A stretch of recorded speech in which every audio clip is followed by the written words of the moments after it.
Branded medicine उपरे Trump का 7% tariff घोषणार प्रभाव कारोबार आरंभ में प्राय 400 पॉइंट रु अधिक खसिला सेंसेक्स फार्मा स्टॉक 4% खसी नाटको फार्मा ग्लांड फार्मा अजेंता फार्मा और सन फार्मा स्टॉक अधिक प्रभावित होइछि।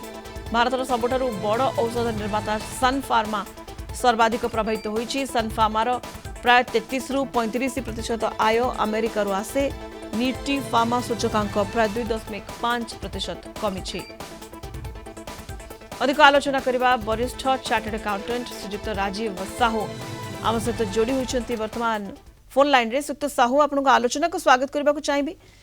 विदेशी औषधीय सामग्री उपरे 100% औषध शुल्क घोषणा करबा अमेरिका राष्ट्रपति ये बड़ झटका में कहि परिबा भारतीय औषध कंपनी गुडी को पई, कारण जेतिकी रप्तानी हेउची अमेरिका को ये निहाती भाव में प्रभावित हेबो भारतीय फार्मास्यूटिकल सेक्टर, कारण प्राय 83,000 कोटी टंकार औषध प्रतिवर्ष भारत अमेरिका को रप्तानी करिथाय। श्रीयुक्त साहू देखंतु प्रथम कथा होची डोनाल्ड ट्रम्प केतेबेले कोन करचंती ताकू से बोधे निजे जान नथिबे से कोन करचंती। द्वितीय कथा हला से जोटा भी चेष्टा करचंती सेटा सस्टेन करबा तांको पक्षरे डिफिकल्ट होची। तृतीय होची जे जदि ब्रांडेड फार्मास्यूटिकल जोटा कि भारतर गोटे बड़ भाग रप्तानी अमेरिका को जाई थाए सेगुड़िक जितेबाला 100% शुल्क लगे। प्रथम जिनस जे अमेरिकीय ग्राहक माने से माने प्रभावित हेबे, जोटा कि निज देशर लोक माने से रिवोल्ट करेंगे, कारण सबू औषध जो अधिक दाम हो भितर गोटे बड़ रिवोल्ट हम भारत सेगुड़ी डोमिनेट करथाए फार्मास्यूटिकल इंडस्ट्री रे। तो अमेरिका रे निहाती जेमते आपण कहले फार्मास्यूटिकल इंडस्ट्री को भारत डोमिनेट करिथा एवं भारतीय कंपनी गुडी को ऊपर अमेरिका मध्य निर्भरशील। तेणु जेतेबेले भारतीय औषध गुडी को सेठारे महंगा होई जिवो निज नागरिक मध्य प्रभावित हेबे, एकता मध्य ट्रम्प स्वीकार करबा को प्रस्तुत नहंती। श्रीयुक्त साहू नहीं देखो डोनाल्ड ट्रम्प कौन जे करुचंती एवं जो प्रकार अस्थिरता सृष्टि करुचंती से निजे बोधे जानी पारना पुणी मासे दिमास पर पुणी ताकू रिवर्स करेंगे एवं करने को बाध्य हेबे। चतुर्थ कथा होची जे जदि आपण निज इंडस्ट्री को प्रोटेक्ट करिवार अछि आपण तो निजे प्रथम इंडस्ट्री को बसेबा को दियंतु। इंडस्ट्रीटा कौन गोटे दिन ना मासे भितर सेगुडी को प्रतिष्ठित हो जिवो। तेणु आपण निजर लोक मानू कहीं हैरान हरकत करुचंती।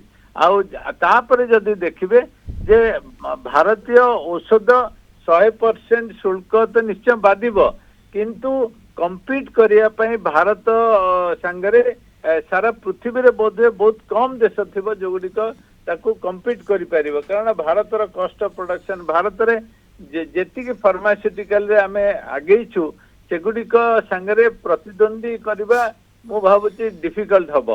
किंतु ओवरऑल आपण जदि पचारिबे मु कहबी एटा अनसस्टेनेबल एवं डोनाल्ड ट्रम्प एटारे मध्य पुणी थारे माड़ खाइबे एवं से तांकर डिसीजन को रिवर्स करिया को बाध्य हेबे। तो ये ट्रम्प का श्रीयुक्त साहू अपरिणाम दर्शित आपण कहबा कथा भारत को फार्मास्यूटिकल कैपिटल कहा जाए एवं जेतेबेले भारतीय औषध शिल्प मध्य प्रभावित हेबा को जाउछ आमे देखुचे फार्मा स्टॉक्स मध्य प्रभावित हेलानी एवं स्टॉक्स खसुची फार्मा सेक्टर। तो ये केते दूर फार्मा सेक्टर आपको ऑब्जर्व करि परिबो ए धक्का को श्रीयुक्त साहू? मु तो कहबी एटा गोटे बहुत टेम्पररी फेनोमेना एवं एटा केवल अमेरिका पई अनसस्टेनेबिलिटी नुहे। आजिका दिन रे भारतीय फार्मास्यूटिकल इंडस्ट्री सारा पृथ्वी रे डोमिनेट करुची एवं आगामी दिन आउरी डोमिनेट करिवो। एवं आमे जोटा देखुचे जे 100% ताकू डोनाल्ड ट्रम्प बाध्य हेबे रिवर्स करिया पई। एटा आपण आज मध्य रियलाइज करिवे, आगामी दिन रियलाइज करिवे जे भारतीय फार्मास्यूटिकल इंडस्ट्री को जो चपेबार उद्यम करुचंती श्रीयुक्त डोनाल्ड ट्रम्प सेतिरे फेलियर हेबे बा विफल हेबे। आज्ञा धन्यवाद। श्रीयुक्त साहू राजीव साहू वरिष्ठ चार्टर्ड अकाउंटेंट आम सहित फोन लाइन रे जोड़ी होइतिले विस्तृत आलोचना करुथिले।